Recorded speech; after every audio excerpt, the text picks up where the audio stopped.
மெத்தைக்கு மேல உன்னோட சேல என் கையில் சேர்க்கும் வேளை என்ன நினைச்ச எப்போதும் போல உன்னோட வேலை மாற்றுதுன்னு நானும் நினைச்சேன். நீ உள்காயத்தை பார்க்கிறப்போ என்ன நினைச்ச நீ நகம் வெட்ட வேணும்னு சொல்ல நினைச்சேன். நாம் ஒன்னோடு ஒன்னாகும் நேரத்தில் உன் பூந்தேகம் தாங்கும் நினைச்சையா கல்யாண சொர்க்கத்துல கச்சேரி நேரம்னு கட்டி போடுச்ச நான் கட்டி போடுச்சேன்.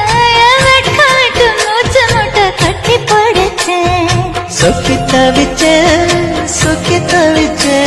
நான் சொர்க்கத்தையே எட்டியதா துள்ளி குதிச்சேன் சொக்கி தவிச்சேன் நான் சொர்க்கத்தையே எட்டியதா துள்ளி